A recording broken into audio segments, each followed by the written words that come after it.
मतलब कुछ नहीं जानते होंगे। मैंने नेम शहजाद सुहेल और जम्मू कश्मीर से हूँ। और मैंने एमफिल साइकोलॉजी किया है, master in sociology, master in political science, master in education, net side qualified. From last 6 year history पढ़ा रहा हूँ। और ऑलमोस्ट आप लोग सारे पुराने बैच के हो, ठीक है। तो अभी आप हिस्ट्री मतलब इससे पहले आपने नहीं पढ़ी है, ये पहली बार आप पढ़ रहे हैं। कुछ लड़कों ने पढ़ी हुई है, फ्रेश। ठीक है, सारे इंग्लिश बैच के हैं ना। Okay.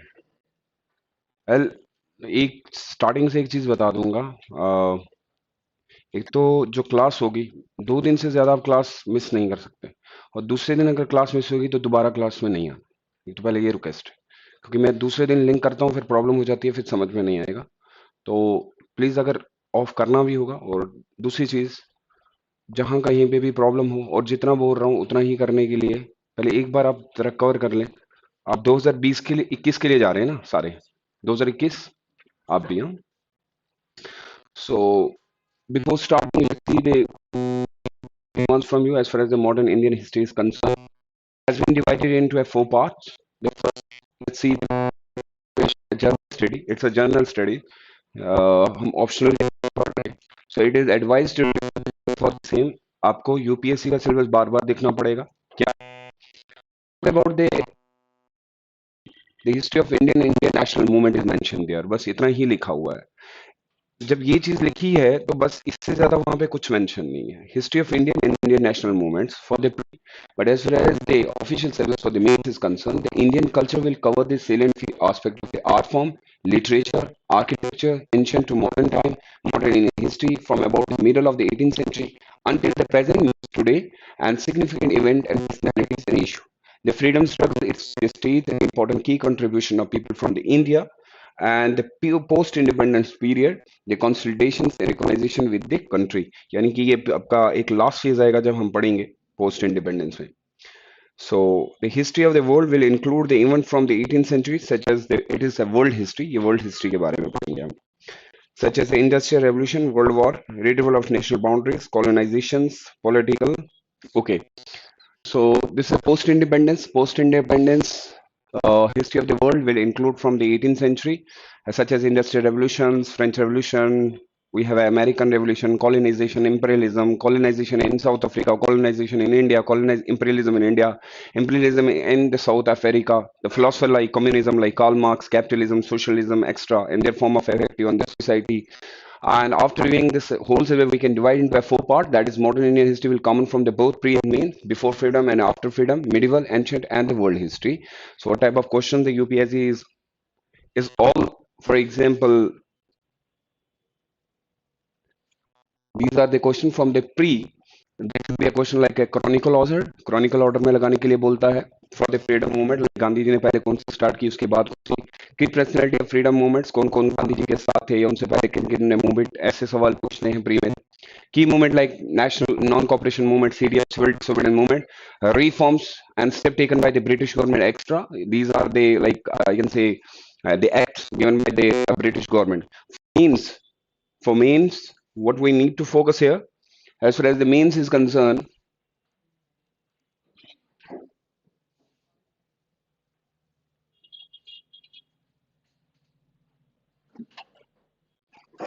for main we have like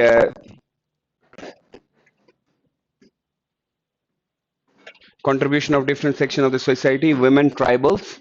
It can be completed from the NCERT class 8 and 9th and 10th class NCERT. Gandhi, Nehru, Kalam Azhar, extra. Particular those who have 50 or 100 extra birthday dates anniversary like Gandhi ji.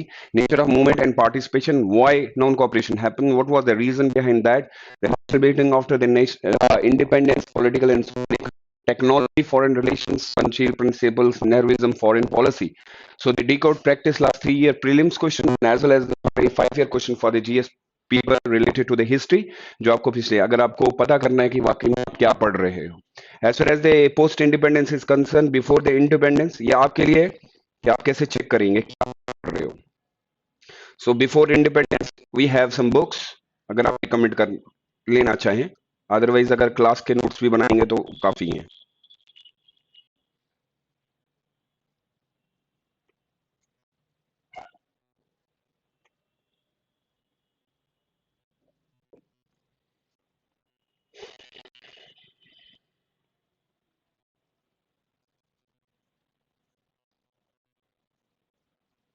Mostly the student prefer the modern Indian by Bipin Chandra. So it's not in Indian freedom struggle circuit, the modern India by the Sumit Sarkar. And I mostly prefer the spectrum is best for you. अगर आपको पढ़ना है तो आप spectrum से ही use कर सकते हैं. And we have some NCERT classes वो भी मैं mention करवा दूंगा. Uh, this is all about the entirely syllabus of the NCERT and have to read the how to comparison between the different how to remember the chronicle order ये मैं सारी चीजें बता दूंगा. How to read the NCERT book. Did NCERT books have some important information which topic is important.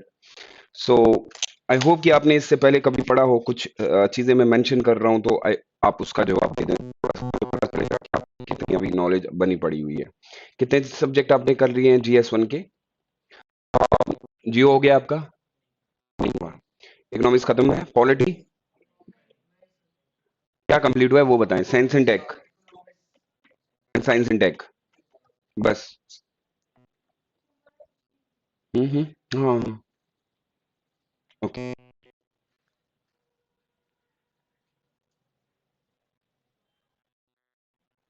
जब कुछ नहीं हुआ क्या पूछूं?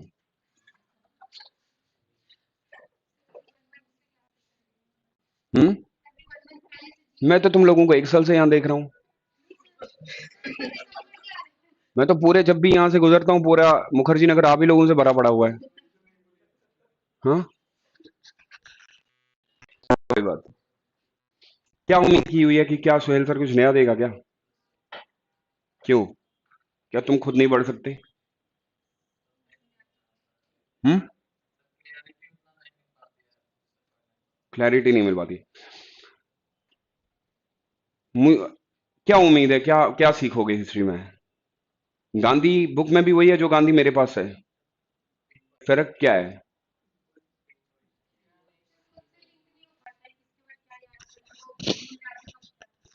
So that is one must be able to draw a line of demarcation what to study and what not to study. क्या नहीं पढ़ना, पढ़ना क्या है ना, वो छोड़. क्या नहीं पढ़ना है that is important.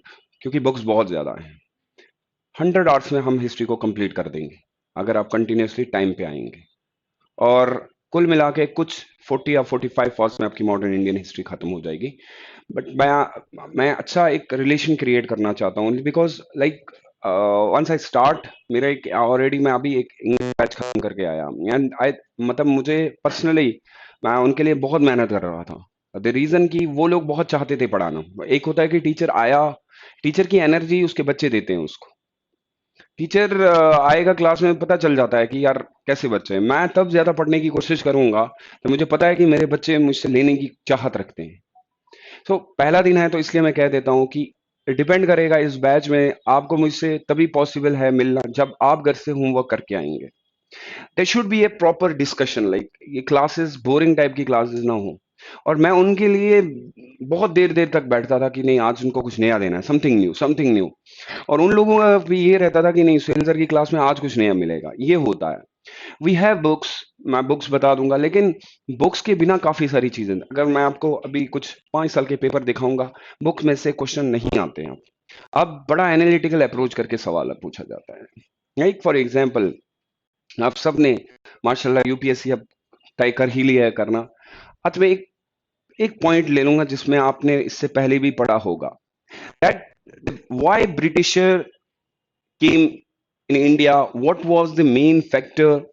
And sometimes the britishers feel that कि we are not in a position to control Indian territory. हम हिंदुस्तान की टेरिटरी को कंट्रोल नहीं कर सकते. while as far as the Mughal is concerned क्योंकि मुगल उनसे पहले आए थे उनकी अथॉरिटी इंडिया लोगों पे ज्यादा थी. तो एक जगह आके उनको ये लगा दैट हम नहीं कर सकते. what was the main reason? हम्म. हम्म. आप मेरा क्वेश्चन नहीं समझ पाए. मैं ये कहने की कोशिश कर रहा हूं मुगल्स लोगों ने यहां कंट्रोल किया. Everybody was happy that they are doing a great job. Either it is art and culture or maybe in a political sphere. Everything was perfect. लेकिन जब ब्रिटिश लोग आए क्यों लोग उनके खिलाफ हो गए? उनको कंट्रोल करने में क्यों प्रॉब्लम हुई? और एक समय आके उनको क्यों ऐसा लगा कि हम इंडिया को कंट्रोल नहीं कर पाएंगे, और कौन ऐसा बंदा था जिसने उस समय उनकी हिम्मत बढ़ाई, नहीं, हम कंट्रोल कर सकते हैं। And this point has been clearly mentioned in your NCERT book, class 8, chapter number 1st. लेकिन अब वो आप समझ नहीं पा रहे हैं। ये बहुत इंपॉर्टेंट पॉइंट है, आप नहीं समझेंगे। As far as the Government of Indian book, the Gazette of India is concerned, page number 10, line number 5, there is a clearly mention कि जब लोग ब्रिटिश लोग यहाँ पे आए, वो हमारी संस्कृति के बारे में नहीं जानते थे। उनको सबसे बड़ी प्रॉब्लम जो फेस कहाँ करनी पड़ी, that was the cultural lag, the diffusion. हमारा कल्चर और उनका कल्चर बहुत डिफरेंट था। मुगल्स लोगों को यहाँ पे एडजस्ट होने में उतनी प्रॉब्लम नहीं हुई, क्योंकि उनका कहीं ना कहीं कल्चरल लैग उतना ज्यादा नहीं था। सो ब्रिटिशर्स को ये फील हो गया कि हम लोगों को अगर इंडिया में रहना है तो इंडिया का कल्चर एडॉप्ट करना पड़ेगा, जो कि वो नहीं कर सकते थे। As we all know about the James Mill, class 8 NCERT chapter number 1 clearly mention that James Mill ने मेंशन किया था point that India is uncivilized country. India एक अनसिविलाइज्ड कंट्री है, और अगर इसको सिविलाइज्ड होना पड़ेगा तो इसको इंग्लिश सीखनी पड़ेगी। नॉट ओनली इंग्लिश, हर चीज अडॉप्ट करनी पड़ेगी जो ब्रिटिश की है। ये कंट्राडिक्ट कर रहा है दो चैप्टर से। अब समझिएगा, एक ये बोल रहा है कि इंडिया को गिव अप करें अपना कल्चर, और एक साइड से जेम्स मिल कर रहा है कि हमारा कल्चर अडॉप्ट करें। लेकिन हम इसको इस पर्सपेक्टिव में देख रहे हैं कि उन्होंने ये क्यों किया।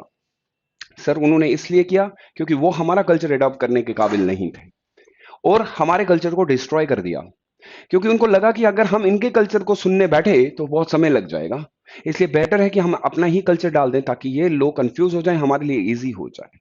इसीलिए याद होगा लॉर्ड मैकेले का आपको एक जो वर्ड उसने मेंशन किया था, that the whole Indian literature is equal to the one shelf of the European literature. यानी कि हिंदुस्तान की पूरी लिटरेचर अगर है, वो यूरोपियन लिटरेचर के एक शेल्फ के बराबर भी नहीं है। रीजन वो, इवन आज के दौर पे भी अगर आप देखोगे, हम उनसे बहुत सिविलाइज्ड हैं। मेडिकल में हो आप, जब हम एंशियंट हिस्ट्री की बात करें, पीछे चले जाएंगे तो हमें बहुत सिविलाइज्ड कंट्री हमारी सिविलाइजेशन रही है। बट चूंकि वो हम लोगों को उस समय हमारे ऊपर रूल करना चाहते थे, तो उन्होंने ये हथकंडा अपना लिया। The first person who defined the culture was E.B. Taylor, the best sociologist ever. He said the culture is the way of life. Culture is the way of life which include morals, which include beliefs, which include customs, which include tradition. अगर आप British राज में देखोगे, सबसे पहले हमारे customs को बिगाड़ा गया। अगर आप हम देखोगे तो उन्होंने हमारे ट्रेडिशन को खत्म किया। अगर आप देखोगे तो उन्होंने हमारे मॉरल वैल्यूज को खत्म किया। So it was not only the fight between the British and India in terms of the economy, but it was a fight against the British and Indians about their civilization, about their social, cultural and moral values. अगर आप देखोगे पीछे जो लड़ाइयां हुई हैं इधर, if I talk about the revolt of 1857, there was a two main reason behind the revolt of 1857. The one was the immediate cause, the second was the fundamental reason. As far as the fundamental reason is concerned, why revolt of 1857? Because the reason was, sir, उन्होंने हमारे culture को destroy किया। What is culture? Culture is a moral value, custom, tradition, everything is called a culture. Culture is a mixture of a different aspect of the society जो culture create करता है। So shall I say that it was not the revolt of 1857 first, it was a fight against the civilization versus another civilization. यानी British versus India, between the civilization versus civilizations, between the as far as the James Mill, between the uncivilized versus civilized. Maybe UPSC बोल दे कि history में एक जगह लिखा है that there was a conflict between the uncivilized and civilized. Elaborate, ऐसे भी पूछ सकता है। अब आप बोलोगे सुहेल सर कैसे पूछ सकता है? क्योंकि क्लास 8 की एनसीईआरटी में चैप्टर नंबर 1 पे ये मेंशन है। यदि अगर आपके पास बुक होती तो मैं आपको क्लियरली, अगर आप कल से क्लास लेने के लिए आ रहे हैं, बुक है आपके पास? हाँ, नहीं मैं नहीं, एनसीईआरटी की बुक बता रहा था, क्लास 8 की। प्लीज 8, 9 और 10 की बुक अपने साथ कैरी करें हर दिन। स्पेक्ट्रम भी अपने साथ रखें, नो प्रॉब्लम। उसमें आपको क्लैरिटी मिल जाएगी, एक साइड से बेस क्लियर होगी और एक साइड से आप ये कर लेंगे। ना, अगर आप इसी चीज को कैरी करेंगे, जब ये फाइट हो रही थी तो ब्रिटिश गवर्नमेंट को ये लगा we need someone who can control Indian territory. And there was only one person at that time was Robert Clive. सुना है उसका नाम? सुना है उसका नाम? कब सुना है? सुना है आपने?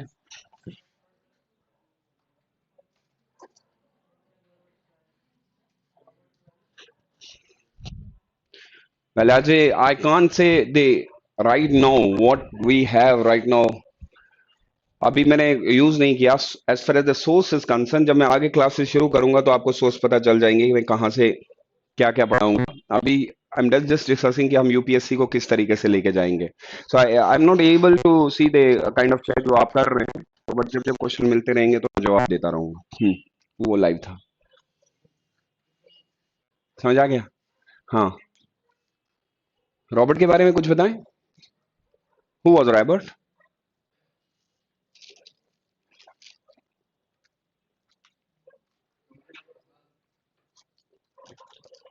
Y governor of Bengal? क्यों governor of Bengal? Why battle of Plassey?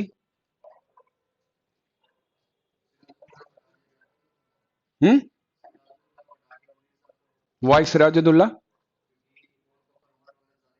What is farman? Hmm what is the difference between farman and dastak? Who has given the first dastak to the British government? Farooq Siyar. And what about Aurangzeb? कुछ नहीं दिया? औरंगजेब ने हटाया था। कहां पे लिखा है? कंप्लीटली कंफर्म याद नहीं है। अगर आप क्लास 8 की एनसीईआरटी उठा के देखेंगे, in the first chapter you will find a picture of the Warren Hastings. शायद आपने इससे पहले उनका नाम सुना होगा। परमानेंट सेटलमेंट ऑफ बंगाल का कंसेप्ट इंडिया में सबसे पहले कौन लेके आया था?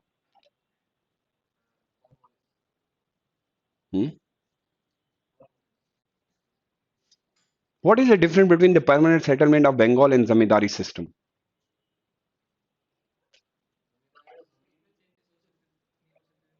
Hmm.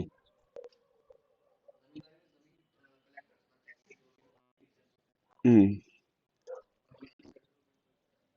Listen, Robert was the main person who actually started his career in India as a soldier. Then he became a Nawab of Bengal. First Nawab of Bengal. In the class 8 NCERT chapter number 3, there is a clearly mention about the Robert Clive. The topic name is the ruling the countryside. आप please एक बार आज घर जाएंगे, क्योंकि कल मैं यह topic फिर से रिपीट करूंगा और मुझे उम्मीद है कि आप पढ़ के आएंगे। बहुत मजा आएगा जब हम ये सारी चीजें ऐसे डिस्कस करेंगे। स्लाइड्स भी मैं दिखा दूंगा, बट मैं चाहता हूं कि कुछ चीजें स्टार्टिंग से आप लोग भी अपने साथ लेके आए, मैं भी कैरी करूं तो मजा आए। अभी क्या लग रहा है ना, वन बाय वन नहीं हो रहा है। एक मैं बोल रहा हूं, आपको पता नहीं है कहाँ बिखरा हुआ है। इसके लिए क्या है कि अगर आप देखेंगे क्लास 8 की एनसीईआरटी कुछ 20 या 25 पेज की बात है, और उसमें हम सिर्फ फर्स्ट 4 चैप्टर पढ़ते हैं, बाकी नहीं पढ़ते। Chapter number first, chapter number 2, chapter number 3 and chapter number 4 that is related to the tribal areas, tribal डिक्यूज। एंड शायद आपने बिरसा मुंडा का नाम सुना होगा, तो उसके बारे में वेरी इजी। एंड आप अगर उतना मेरे लिए कर पाए, ये 4 चैप्टर आप सिर्फ पढ़ लें तो मेरा काम बन जाएगा। बिकॉज यूपीएससी की मॉडर्न इंडियन हिस्ट्री की जो हार्ट है, अगर वो 8th क्लास की एनसीईआरटी है। Chapter first, chapter second, chapter third and chapter 4। अगर 4 नहीं भी पढ़ पाए चले, वो मैं खुद कर लूंगा, बट ये 3 चैप्टर एटलीस्ट मुझे थोड़ा सा वो इजी हो जाए कि आप लोगों से बैलेंस। अभी ये ऐसा लग रहा है कि मैं बहुत ऊपर हूं, आप बहुत नीचे हैं, ऐसा लगता है कंसेप्ट भी क्लियर नहीं है। तो ऐसे में चैप्टर 3 ये कंफ्यूजन भी निकाल दें, ये old NCERT. Chapter number first पे आप जब जाएंगे लाने के लिए, वहां उसको सिर्फ चेक कीजिएगा। The first topic is how, when, in, where, पहला चैप्टर है उसका। The second chapter is trade to territory. The third chapter is ruling the country side. और अगर आप और किसी किताब के लिए भी जा रहे हैं, 9th क्लास में चैप्टर फ्रेंच रेवोल्यूशन पहला है, वो वाली किताब है। And class 10th NCERT that is nationalism in India, sorry nationalism in Europe, this first chapter. अगर ये 3 बुक्स आप कैरी हर दिन करेंगे तो काफी फायदा होगा आपको, मैं ये कहने की कोशिश करूँ। और आपको ये पता चलेगा कि जो चीजें आप पढ़ रहे हैं, आप घर में भी जाके देखेंगे तो स्पेक्ट्रम में काफी सारी चीजें एनसीईआरटी की मेंशन की गई हैं। अब ये है कि थोड़ा सा इलॉबरेट कर दिया, वो टीचर कर देगा यहाँ पे। अभी वो मैच नहीं बन पा रहा है, मजा नहीं आ रहा है, क्योंकि डिस्कशन नहीं बन पा रहा है। जैसे आप, मैं आप रॉबर्ट पूछ रहा हूँ, आप कंफ्यूज हो रहे हैं थोड़ा सा, क्या हुआ था, रॉबर्ट कौन थे। तो इसलिए मैं आपको बता रहा हूँ कि this is called a hooking, कि आपसे क्या है, आपके पास क्या है, पहले मुझे पता चले कि आप कहाँ हो, तो तभी उस हिसाब से मैं भी प्रिपेयर करूंगा। अभी ऐसा लग रहा है कि बहुत डाउनफॉल हो गया है। आप उठे, अपने जो कमर है उनको कस बांधे, और डरे नहीं, बड़ा इजी सा सफर है, सिर्फ ये थोड़ा सा आप घर से करके लाएं। अगर आप चाहते हैं कि क्लासेस बहुत इंटरेस्टिंग हो, बहुत मजा आए और जोश वाली क्लासेस हो, तो उसके लिए तभी पॉसिबल है जब आपकी तरफ से थोड़ा सा काम होगा। थोड़ा सा मैं बता देता हूं कि ताकि घर जाके आप ये काम कर दें। रॉबर्ट एक्चुअली कोई नहीं था, रॉबर्ट एक ईस्ट इंडिया कंपनी से भेजा हुआ एक बंदा था। अब देखिएगा, दो चीजें मैं यहां कोट कर रहा हूं। मैं जब वर्ड कह रहा हूं ईस्ट इंडिया कंपनी, तो आपको एक चीज मान लेनी चाहिए कि word east India company use किया सुहेल सर ने, नॉट ब्रिटिश यूज किया। हमारे बहुत सारे बच्चे एक चीज वर्ड गलत यूज करते हैं, जो एनालिटिकल अप्रोच से आपको समझ में नहीं आता। क्वेश्चन अगर ऐसे बता रहा है, वो देखें पहले तो आपको ये, there is a lot of difference between the East India Company and the British government. पहले ये दो चीजें क्लियर कर लें। काफी सारे बच्चे ये क्या करते हैं, सर ब्रिटिशों ने हमारे ऊपर जुल्म किया, सर ब्रिटिश लोगों ने हमारे ऊपर जुल्म किया। No, it is first the East India Company, then British government. दो फर्क है इसमें। अब आप बोलेंगे सर क्लियर करें कैसे। Before the revolt of 1857 and the first act जिसको हम कहते हैं the government of India act 1858, before that there was only act known as charter act. तो there is a hell of difference between the charter act and the government of India act. पहले ये चीज हो, India की history के दो भाग हैं। तो आप 1858 से पहले ईस्ट इंडिया कंपनी को पढ़ें और फिर 1858 के बाद ब्रिटिश गवर्नमेंट को पढ़ें। ये है फर्क, सबसे बड़ा फर्क। तो मान लें हम लोग कि 1858 तक जो कुछ हुआ वो ब्रिटिश गवर्नमेंट के थ्रू नहीं हुआ, वो ईस्ट इंडिया कंपनी के थ्रू हुआ। अब ये वर्ड मैं यूज कर रहा हूं कंपनी, तो company simply means a private limited. Company कौन सी होती है भाई, प्राइवेट लिमिटेड होती है। अब समझना, क्या मैं ये कह सकता हूं कि हिंदुस्तान पे 1858 से पहले जिस चीज ने डिजास्टर लाया that was privatization, and first country who came with the concept of the liberalization, privatization and the globalization. याद करें, आपको याद आएगा जब अमेरिका ने आजादी हासिल की थी, जॉन लॉक जिस चीज को बिलीव करते हैं, क्योंकि उनकी अगर थ्योरीज आप पढ़ेंगे तो वो लोग किस चीज पे बिलीव करते हैं, इंडिविजुअलिज्म। अमेरिका की कंसेप्ट क्या था, what was the conflict between the Russia and between the United state of America.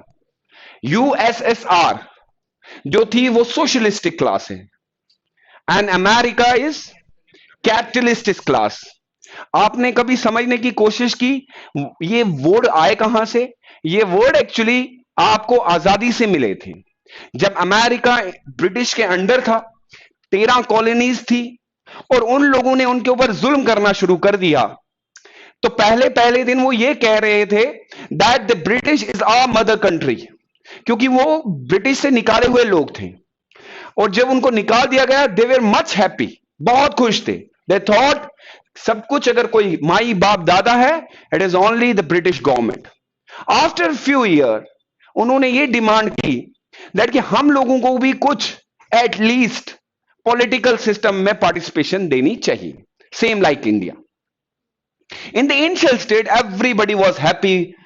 जब ब्रिटिश लोग यहां पे आए, इवन जहांगीर और उनसे, ऑल वेर हैप्पी, उनको लगा कि कुछ नया होगा, same like the America. But कुछ टाइम के बाद जब जुल्म बढ़ने लगे, तो अमेरिका ने डिमांड की कि आप सेंटर पे चलाएं गवर्नमेंट, एटलीस्ट स्टेट लेवल पे हम लोगों को भी थोड़ा सा चाहिए। Like a dyarchy system, the government of India act 1919, याद करें आप, आपको 1919 का एक्ट याद आएगा, जिसमें उन्होंने हमें कहा था कि आप सेंटर और स्टेट लेवल पे, प्रोविंसेस लेवल पे करेंगे, same like that. But British लोगों ने उनको बोला no, not at all, it's not possible. हम आपका सब कुछ यहां से खुद देखेंगे, आप खाते रहें क्या खाना है। सो उस समय कुछ वहां पे लीडर्स इमर्ज हुए, we can say them as a philosopher, philosopher like Franklin, philosopher like John Locke. उनकी फिलॉसफी अगर आज भी आप पढ़ेंगे तो एक वर्ड आपको पता चलेगा, कैपिटलिज्म। उनके मुताबिक एक इंसान इतना डेवलप कर ले अपने आप को, इतना डेवलप कर ले अपने आप को, तो दूसरा उसका मोहताज हो जाता है। और अगर आप देखेंगे अमेरिका वालों लोगों ने क्या किया, जब वो ब्रिटिश से तंग आ गए तो उन्होंने बड़ी बड़ी कंपनीज खोलना शुरू कर दी। कंपनी लाइक फ्रिश कंपनीज, शराब की बड़ी बड़ी कंपनीज खोली गई। तो वो बहुत काम करने लगे और पैसा बहुत आने लगा, बिकॉज उनका काम बिजनेस बहुत अलग अलग कंट्रीज के साथ चलता था। खतरा ब्रिटिश के लिए बढ़ गया कि ये लोग अब बहुत तरक्की कर रहे हैं। और जैसे ही एक इंसान के पास पैसा आता है तो फिर याद करें आप, वो दूसरे की वैल्यू बहुत कम करता है। तो उन्होंने ब्रिटिशर्स को एक स्लोगन दिया, no taxation without representation, until and unless हमारा खुद का बंदा होगा हम बाई टैक्स पे करेंगे। This was the entire slogan जब तक उनको आजादी नहीं। And the same slogan has been use in the Indian freedom struggle. India में भी ऐसा ही यूज हुआ है, no tax. Remember about the non cooperation movement and the civil disobedience movement.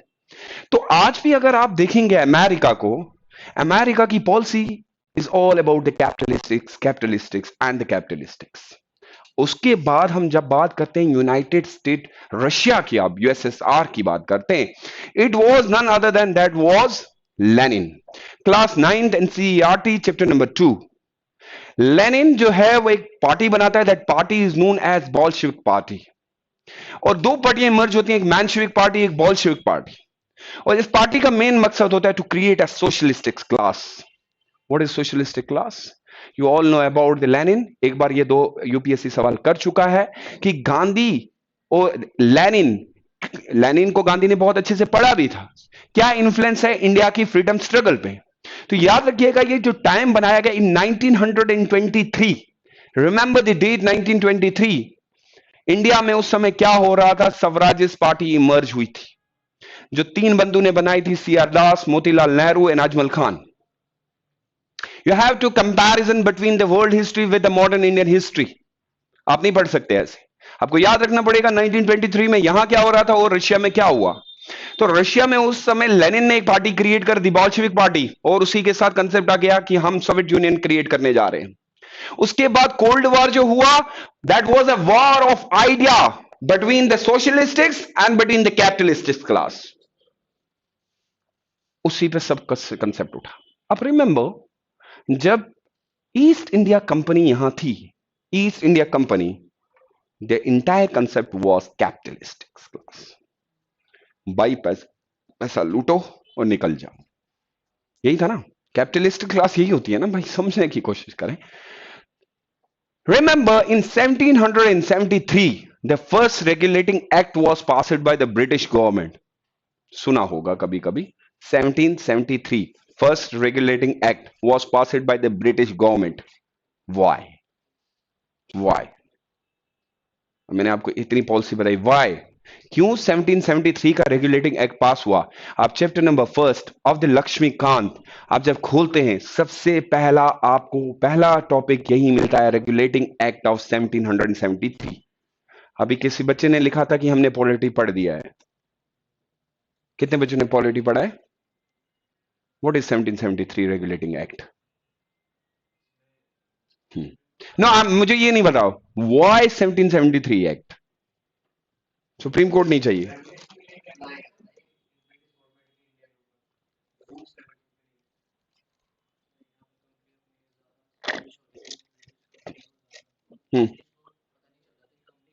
तुम तो गलत वर्ड बोल रहे हो, तुम बोल रहे ब्रिटिश, हम तो ब्रिटिश की बात कर रहे हैं।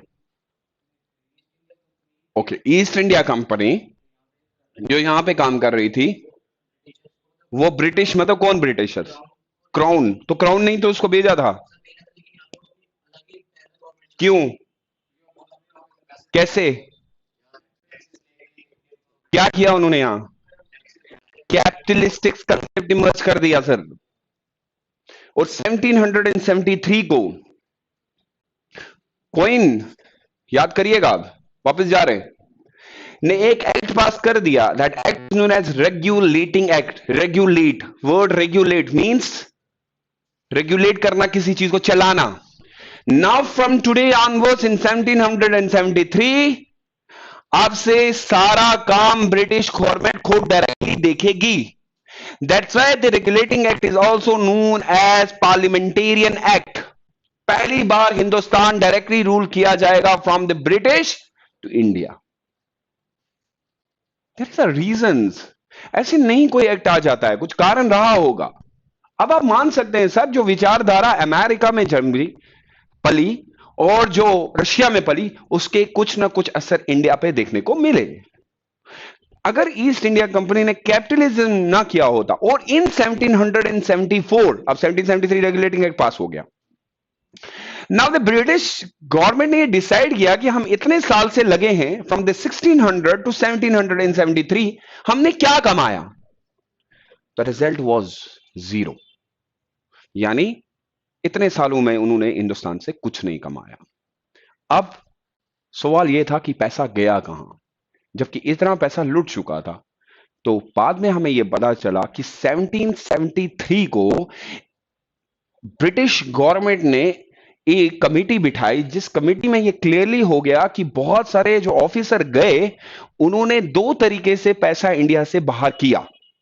एक अपना और कुछ गवर्नमेंट को दिया, जिसमें सबसे बड़ा नाम रॉबर्ट क्लाइव का निकल के आया कि वो सबसे ज्यादा करप्ट था और इन 1774 को उसने सुसाइड कर दिया.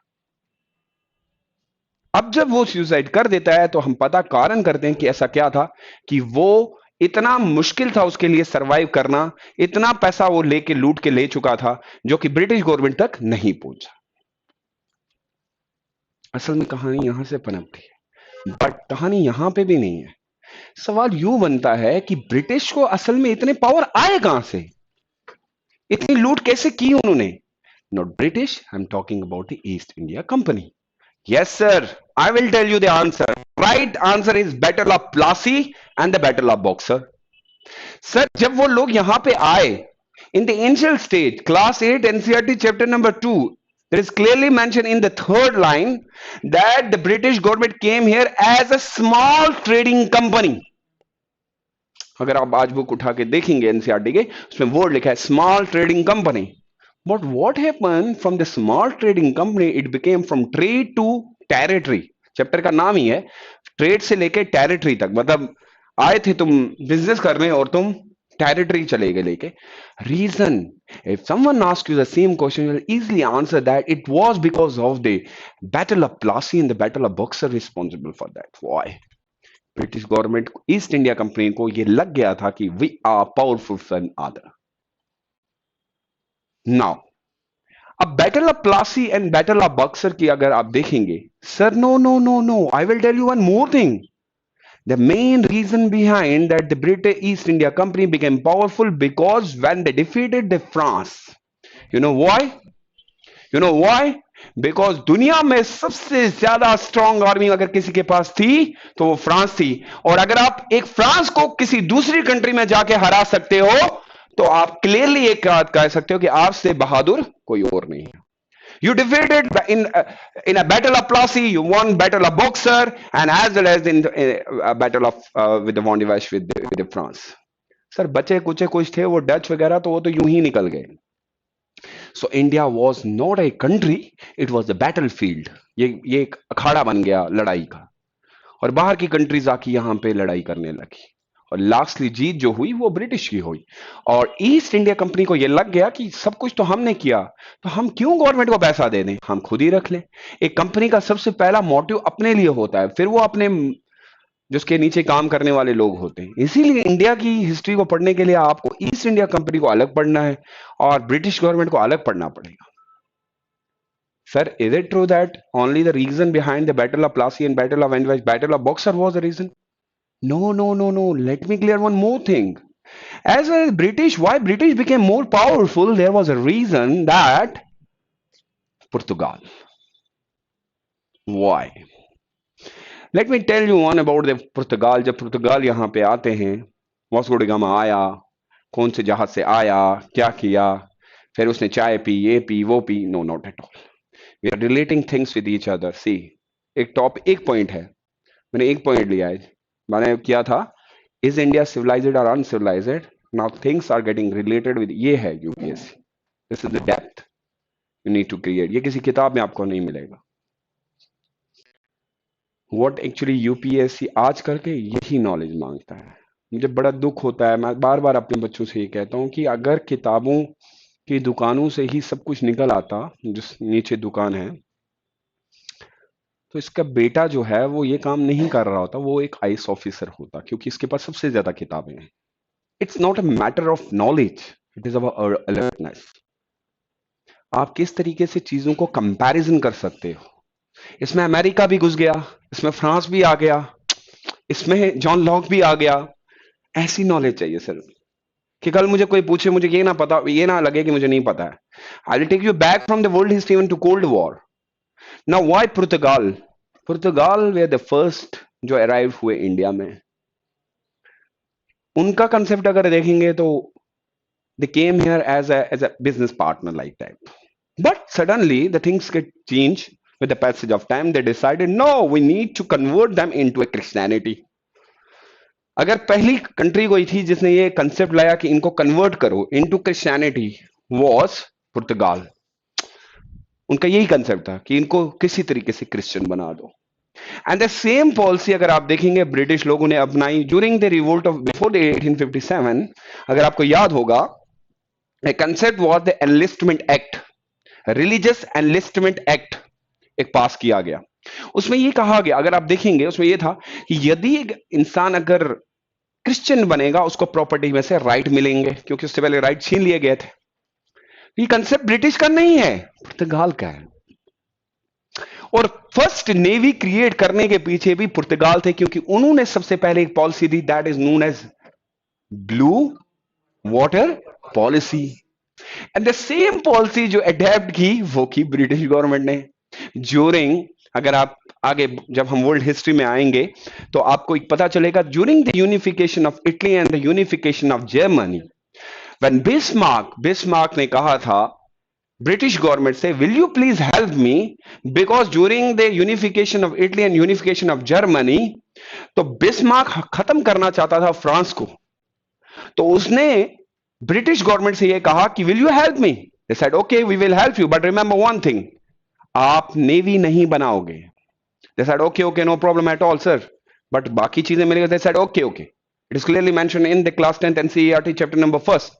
उन्होंने बोला नहीं नहीं हम नहीं बनाएंगे। बट जैसे ही बिस्मार्क का टाइम खत्म हुआ, वहां पे नया राजा जो आया उसने लड़ाई करवा दी, उसने नहीं माना, बोला नहीं मैं तो बनाऊंगा नेवी, नेवी भी लड़। Remember Portugal were the first, और लेकिन अनफॉर्चुनेटली उनको वो संभालना नहीं आया, और सेम फिर यही नेवी कंट्रोल में किसने की? ब्रिटिश ने। हम कहते हैं ब्रिटिश सीख के नहीं आए थे, नो नॉट एट ऑल, उनको यहां पे सिखाया गया। आप किसी भी बुक में देखेंगे तो कहीं पे ये नहीं लिखा है कि वो प्रॉपरली उनके पास नॉलेज थी किसी चीज के, वो यहां आके अंडरस्टैंड किए चीजों को। इवन उन्होंने डच के साथ मिलके बोला, डच देखें आप एक काम करें, इंडोनेशिया चले जाएं, आराम से रहो वहां पे, यहां कुछ नहीं है तुम्हारा, हमें काम करने दो। ये वही लोग हैं जिन्होंने फिर फ्रांस को बोला कि हमने तुम्हें हराया, लेकिन यहां से भागना मत, खड़े यहीं पे रहना, एक भी जहाज यहां से पानी से गुजरेगा ना उसका टैक्स ले लूंगा। उनको फायदा था कि अगर यहां पे और कंपनियां आएंगी, क्योंकि जितना वो ट्रेड करेंगी उसका टैक्स उनको मिलेगा। उन्होंने भगाया नहीं, अपने कंपटीशन के लेवल पे हराने के बाद उनको यहीं पे रखा।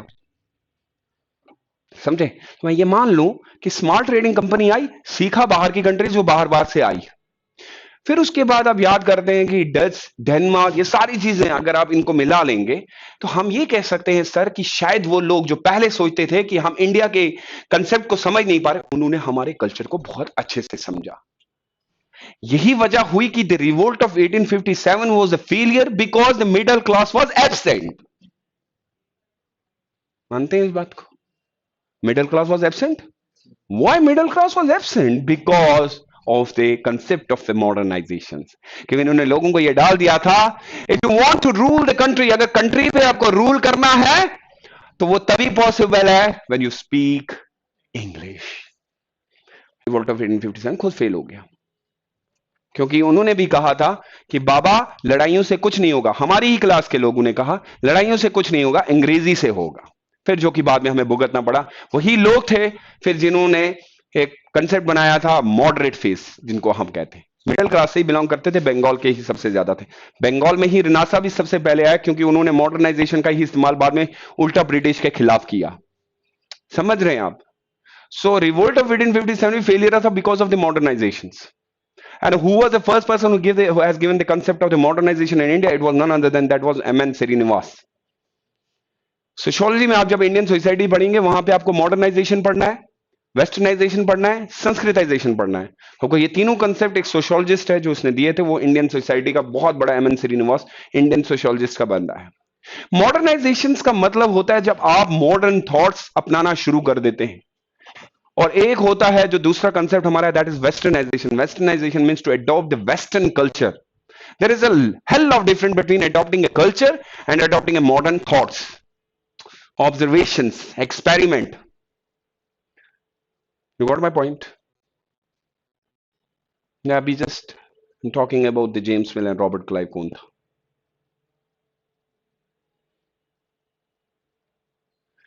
उसके बाद जब हम आगे बढ़ते हैं कि फिर क्या हुआ, what happened to the Portugal, sir उनके यहाँ पे एक प्रॉब्लम बहुत ज्यादा हो गई। There was only one person Portugal का, अगर आप देखेंगे एक बंदा जो था जो जिसको वो यूज करते थे बार बार, और एक ही बंदे पे वो पूरा नाचते थे जो लैक किया उनसे। बट इनका टाइम अगर आप देखेंगे तो हर गवर्नर बदलता रहता था। सेम केस हुआ विद फ्रांस। फ्रांस के पास एक ही बंदा था, डुप्लेक्स। आप बहुत बार सुने होंगे उसके बारे में। Duplex was the first person जिसने सबसे पहला कंसेप्ट बनाया था subsidiary alliance. Duplex actually originate जो कंसेप्ट सब्सिडरी अलायंस का है ना, वो इंडिया में बाद में किसी ने किया होगा, लेकिन ओरिजिनली उसका कंसेप्ट देने वाला डुप्लेक्स था। और डुप्लेक्स जो है, अगर वो इंडिया में रहा होता तो शायद ही ब्रिटिश लोग कभी कामयाब होते। लेकिन उसको प्रॉब्लम ये थी कि 7 ईयर वॉर चल रही थी वहां पे, उसको बार बार कभी यहां लिया जाता था, कभी वहां लिया जाता था, जिसकी वजह से ब्रिटिश लोगों को मौका मिल गया। Now after getting more and more power, the second step was to curb the economic of India. किसी तरीके से इंडिया की इकोनॉमिक को खत्म कर दें, आर्थिक स्थिति को नीचे कर दें। And they came with a concept of 3 systems. The first system is known as Zamindari system, the second is known as Riyotwari system, and the third is known as Mahalwari system. That was the biggest attack. यही वो attack था जिसकी वजह से हिंदुस्तान इतने साल गुलाम रहा। अगर आप देखेंगे zamindari system, ryotwari system and the mahalwari system, recently इसके बारे में क्वेश्चन पूछा गया था, comparison, what is the comparison and the differences between these systems and which one is the scientific theory regarding the economic system। इसमें से कौन सी साइंटिफिक थ्योरी, अगर आप पढ़ेंगे, गूगल भी करेंगे आप, तो आपको पता चलेगा इसमें से साइंटिफिक थ्योरी देने वाला जो थी वो थी रियोतवारी सिस्टम। क्योंकि उसमें अगर आप देखेंगे, was given by Thomas Monroe and Alexander Reed। the area जहां दिया that was Hyderabad, फिर then Mysore, then Tanjore। As far as the zamindari system, it was first started in Bengal, Bihar, then Orissa। As far as the last Mahalwari system started in Punjab, then the rest of the northwest provinces, ये start हो गया। And who was the first person who gave the concept of the zamindari system was Lord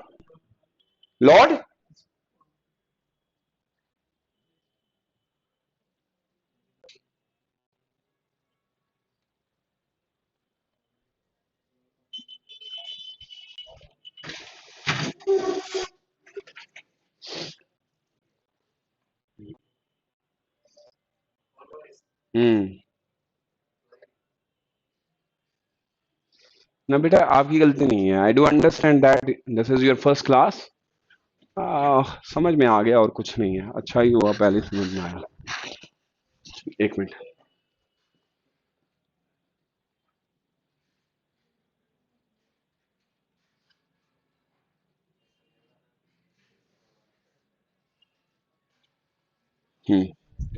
एक पढ़ लेना, एक बार मुझे आवाज दिया करो क्या है।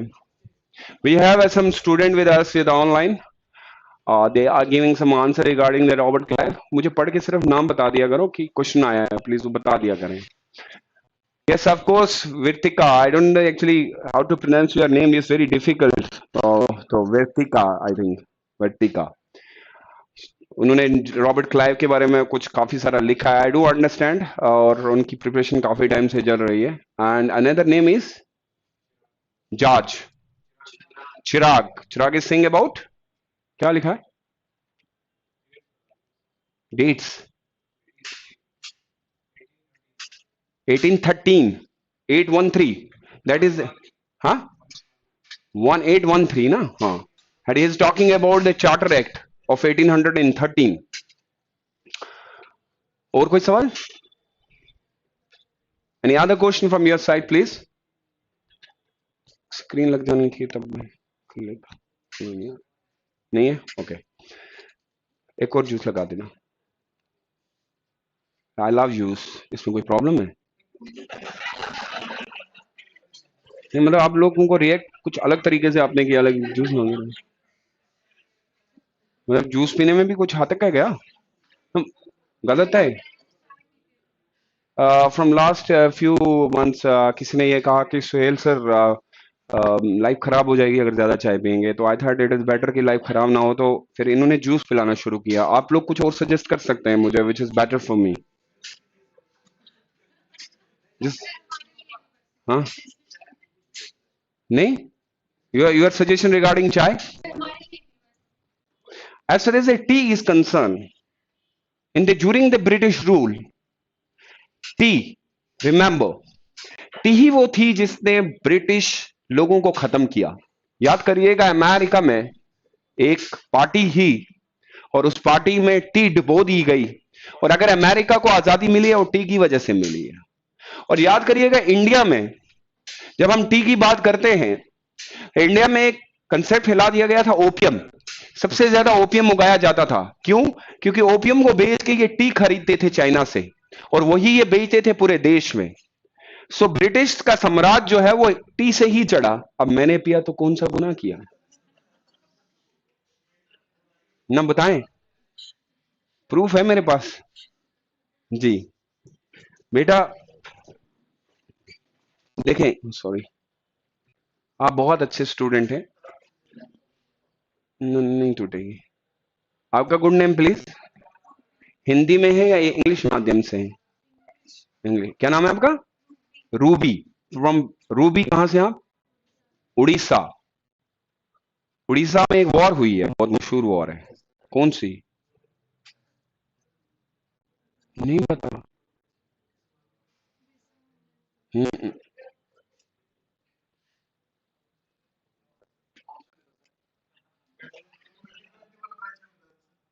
बताया था, आप लोग वहां पे थे।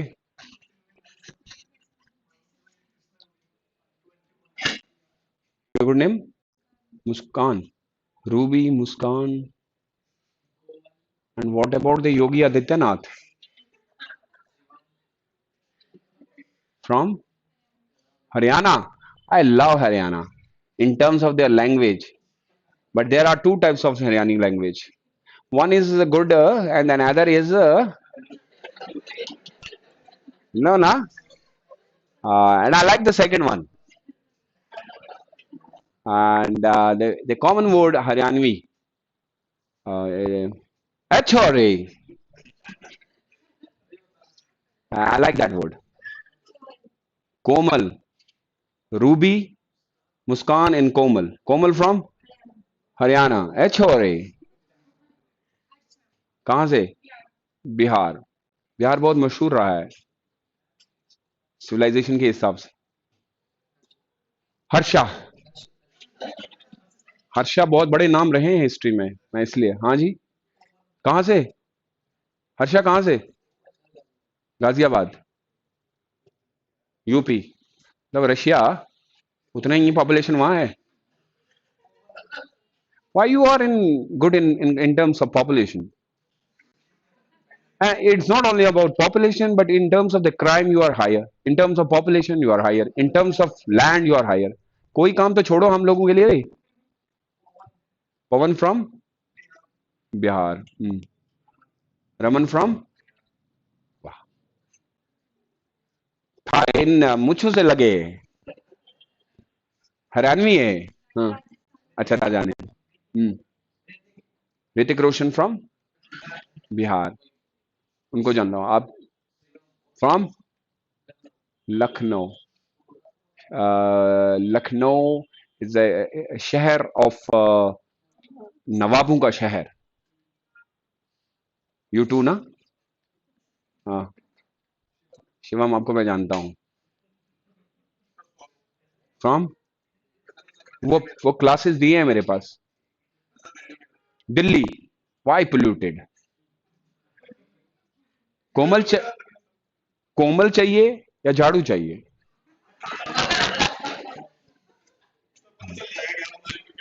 अरे मैंने पॉलिटिक्स बोला ही नहीं यार, तुम लोग ऐसे ही खींच लेते हो यार। मैंने कुछ बोला? मैंने बोला डू यू लाइक झाड़ू और कोमल? यू लाइक कोमल? You are not supposed to say directly in front of camera. You can use a Komal. You know now? Yes, do you understand probably? Live है class. So Komal or Jadu? Jadu is better. ठीक है ना? There is a one song very much famous regarding. ठीक है ना? आपने सुना वो? ठीक है, very much famous. I very like 8 तारीख को जाएंगे, ठीक है ना? Yes. पानीपत। हर लड़ाई पानीपत ही पानीपत में क्यों हुई? It was the question from the UPSC. Panipat के आप हो या ये बंदा है? हाँ वही है, वो जो बोल दिया सर उसी का ले ले। मेरा क्या है? हाँ आपका? Abdul Qadir was one of the finest spinner from the Pakistan cricket team, जिसकी अभी रिसेंटली डेथ हो गई। उसको कादर गुगली बोलते थे। उनकी गुगली बहुत मशहूर हुआ करती थी। तुम भी गुगली? अच्छा। फ्रॉम फ्रॉम या प्रशांत फ्रॉम हरियाणा। हरियाणा में गोरे होते हैं क्या? ना पूछ लिया ऐसे ही। Robin Hood? Only Robin? Where is Hood? अच्छा, कहां से? उत्तर प्रदेश। इंडेक्स में यार एजुकेशन में भी तुम नीचे आ गए, कारण क्या है? कहां से? बिहार? मेरे बारे में तो आप जानते हैं, I am from UT after 5 August. Before that I was in.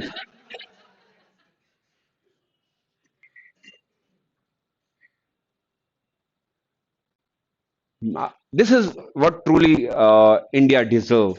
Kind of different culture, different language, different name. ये इंडिया बनता है, but unfortunately I don't know what's going on. But you must be aware about the situation क्या हो रहा है. And being as an UPSC aspirant, you must clear your thought regarding your religion, regarding your culture. कि India has won, nothing else. बस as simple as it is. Now I just request you all because मुझे ऐसा लग रहा है मैं class तो पढ़ा रहा हूँ बट आउटपुट नहीं आ रहा है। No maybe this is first time आप मेरे साथ इस तरीके से इंटरेक्ट हुए, वरना मैं बीच बीच में मिल रहा हूँ। जूस ले आना। इंटरेक्ट मिल। जूस ले भाई। Juice juice. बेटा आपसे इल्तिजा है। You know what word Iltija means? वो bring 8th class NCERT today. Come tomorrow with a lot of questions from the chapter first. Yeah. No, no. Class 8th and CERT is simple. Neither I talk about the Bipin Chandra, but of 8th class NCERT, and you can buy a class 9th NCERT also. 10th class NCERT. From tomorrow, we are going to start European conquest in India. अभी let me बता, problem is like कि आपकी base नहीं है। ये सच है। ये सच है। मानते हो इस बात को? मैंने 10 टॉपिक भी कवर किए, लेकिन 10 टॉपिक में किसी में आपकी पकड़ नहीं आ पाई। ये हुकिंग थी, मैं चेक करने आया था ये था। तो मैं क्या चाहता हूँ अपने, what I want from my students कि हाँ, अब एक काम कर दीजिएगा आप। दिन नहीं चलें, आप फिर भी इंट्रोडक्शन होगी तो बहुत अच्छा। वैसे आप लोगों ने पता नहीं मेरे तुम बहुत स्टीरियोटाइप, कहीं से पता चला था कि आप स्टीरियोटाइप लोग हैं। Is it true? Stereotype myth है। आई डोंट नो अबाउट आप हैं कि नहीं है, बट कुछ स्टीरियोटाइप लोग होते हैं। Stereotype, because I have done MPhil in psychology, stereotype means वो लोग जो एक बार किसी के ऊपर थोप देते हैं कि ये इस टाइप का है, फिर उसकी उसकी चेंज नहीं होती है मेंटेलिटी जब तक वो इस दुनिया में जिंदा है। मुझे ये भी बताया कि कितने बच्चे इस क्लास में मेरे साथ जुड़ेंगे। मुझे ये भी बताया कि किसको मेरे से पढ़ना है। मुझे ये भी पता चल जाएगा कि कौन कितना है, पानी में है कौन ऊपर है, क्योंकि अभी तो in the initial stage it's damn impossible कि मैं भी, क्योंकि मैंने क्लिनिक साइकोलॉजी में किया हुआ है। मैं ये फोन आ जाते हैं बीच बीच में। तो अब मैं आपसे देखिए प्लीज, वो क्लास से बाहर जो है ना आपका सिस्टम, वो छोड़ गया है। मेरी क्लास में आराम कर देखिए, हम एक फ्रेश स्टार्ट करने जा रहे हैं ना। आप मुझे जानते ना, मैं आपको जानता हूं। तो जो पीछे गुजरा वो एक पास्ट है, ये हमारा एरिया एक प्रेजेंट है। इसको एक ऐसी शुरुआत देते हैं। हमारा काम है कि टीचर आया है इसके पास पढ़ना है यार, हमें इससे काम निकालना है भाई। बाद में हमें अपने वक्त पे ये कंप्लीट करके दे दे। ये पॉलिटिक्स, ये सारी चीजें हम दरवाजे बाहर। हाँ, in terms of if you feel that कि सुहेल सर हमें आपका समझ नहीं आ रहा है, आई डू रेस्पेक्ट, वो मैं ले लूंगा कि सर ये नहीं था, या ये चीज करनी चाहिए थी, या हम लोगों को ये समझ में नहीं आया, सर इसको रिपीट कर दो। ये हो सकता है, क्योंकि आई am not a computer at all. मैं भी आप लोगों की तरह हूं, और अभी सीख रहा हूं जस्ट। तो मुझे कुछ ही दिन हुए आज मैं 10 चीजें आपसे सीख के जा रहा हूं। तो इस तरीके से सीखता हूँ। तो आप लोगों से भी एक रिक्वेस्ट है कि आप लोग इस क्लास को एक ऐसा क्रिएट कर दें कि मैं इतना पढ़ूं आपके लिए कि मतलब अभी अभी just I have completed foundation batch, तो I don't need to go again and again. मतलब काफी बैच हो गए, बट आप मुझे इतना इंसिस्ट कर दें कि सर कुछ नया पढ़ गया है, आप कुछ नया दे दो हमें, लाइक लगे तो। हाँ, वन रीजन आप आए। ऐसा नहीं है, मैंने बहुत बार बच्चों को क्या बोला है, ये लाएगा किताब फिर इसको बोलेगा मुझे भी देना थोड़ी सी मैं देख लूं। नो, अपनी बुक लाएं, अपना काम करें अपने काम के साथ, घर में जाके फिर। क्योंकि अगर हम आज, मैं आपको देखो, मैं आपको ऑर्डर नहीं कर सकता। मेरा वक्त है, 100 आवर्स कम में कंप्लीट करना है मुझे, मैं उसके बाद चले जाऊंगा। फील आपको होगा कि हमने 100 आवर्स में। भाई सर क्लास में हूँ, मैं क्लास में हूँ। और एक और रिक्वेस्ट, जब आपका कोई कॉल नहीं उठाता है, don't call again and again. ये रिक्वेस्ट है आप लोगों से, प्लीज। नहीं, मैं आपको कह रहा हूं, ये एक एटलीस्ट आपका एक, जब बंदा नहीं कर रहा है पिक, वेट, कुछ उठा देगा, कुछ प्रॉब्लम होगी। अगेन अगेन एंड अगेन, ये इरिटेटिंग पार्ट जिंदगी का सबसे बन गया है।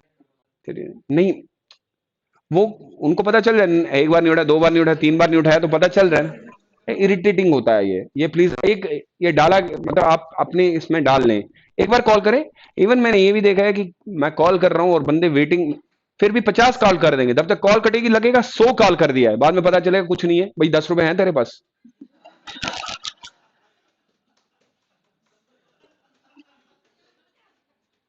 इसलिए मैं बता रहा हूं, तो आप अपने सफर के लिए कुछ लिख लें जो मैं आपको दे रहा हूं।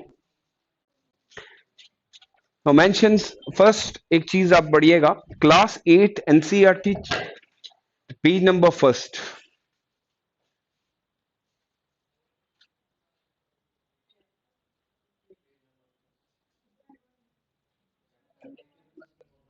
chapter number first, class 8 NCERT. Read about the James Mill. James Mill, James, James, Mill, Mill. Second point, Von Hastings, Hasting, Von Hastings, W. Von Hastings. Two more important person.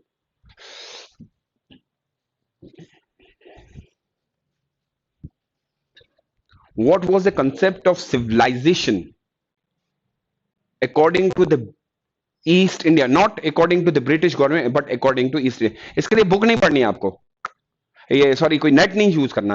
Remember, only NCERT book पढ़ेंगे, क्योंकि जितना आप Wikipedia में जाओगे ना आप घूम जाएंगे। हमें वो नहीं चाहिए, हमें बेस क्रिएट करनी है। तो जो बंदा ये करेगा ना कि मैं विकिपीडिया पढ़ गया, उसका कुछ नहीं होना है।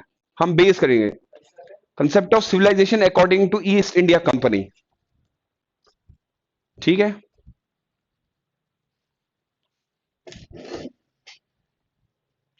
Economic policy of East India Company, फिर से वर्ड यूज कर रहा हूं मैं, East India Company, not British government, ये ईस्ट इंडिया कंपनी है। ये भी आपको चैप्टर फर्स्ट पे ही मिल जाएगा। East India Company, economic policy of East India Company. Why dates are important, why dates are important, ये प्लीज पढ़ लीजिएगा। Why dates are important, first which dates are important, फिर से बताएगा वो। Why dates are important, which dates are important.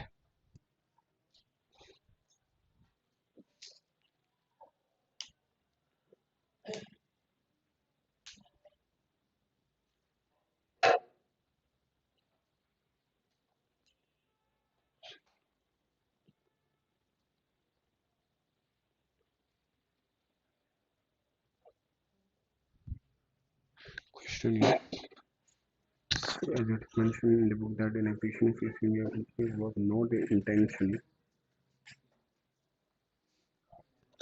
Yes, I do agree with you that the East India Company never came with the concept of to control the India.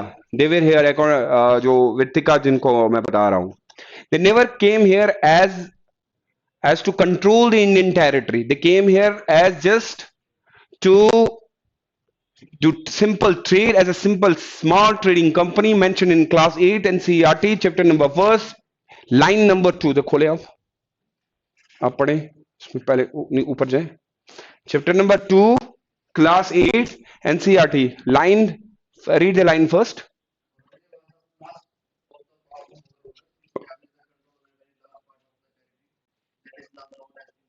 hmm.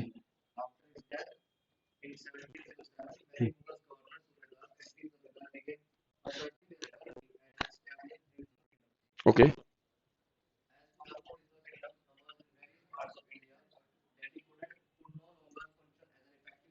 hmm.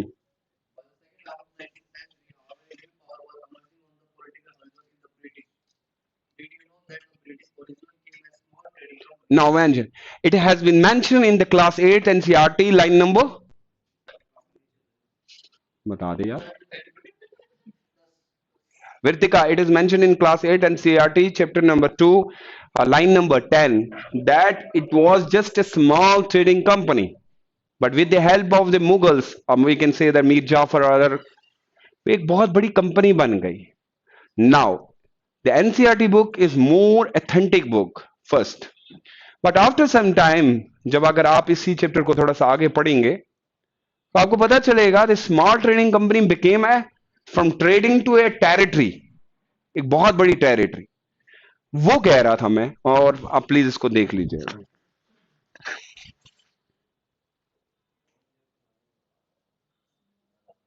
Thank you, good. एक बात तो है, जब तक आप किसी book का हवाला ना दें तब तक आपको नहीं लगता है कि बंदा सही बता रहा है। हाँ, नहीं मतलब ऐसा लगता है कहीं कहीं, ना ना, आप लगता है आपने भी बोला इससे मार दिया होगा कहीं से उठा के, है ना। अगर आप चैप्टर नंबर फर्स्ट खोलेंगे तो वृत्तिका आपको एक जगह मिल जाएगा, जो मैं बार बार वर्ड यूज, आप चैप्टर फर्स्ट खोले, where the word has been used uncivilized by James Mill। Why he has used this word, मैंने ये इनको दिया है because, क्योंकि अगर मैंने ये बता दिया ये कल करके नहीं आएंगे। आप कहां पहुंचे? Why dates are important, which dates are important? hmm?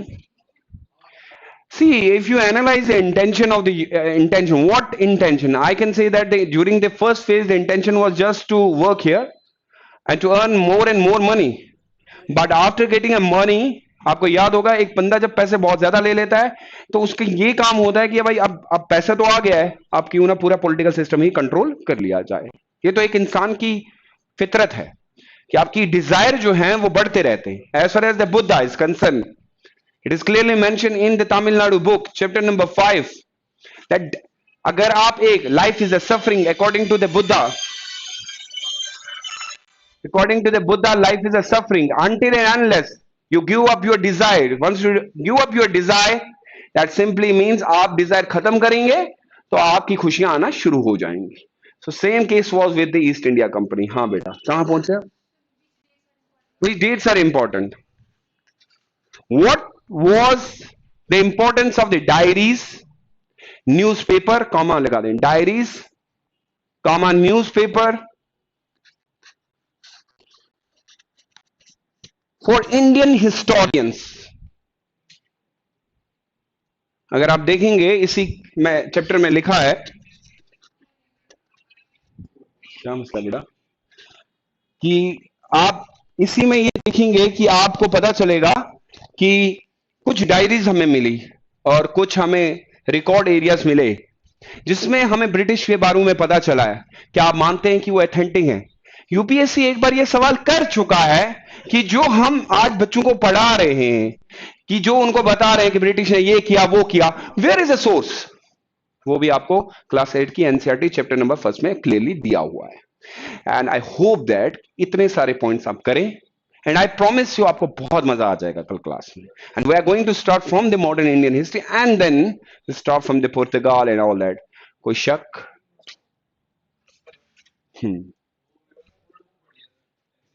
जी बेटा, नहीं बेटा, आप कंफ्यूजन क्रिएट मत करें। Old new, it's about UPSC. उनको क्या जरूरत है वो दे दें। आप ओल्ड है वो घर में रख दें, जो मैं बोल रहा हूं वो करें। आप सवाल हो तो प्लीज।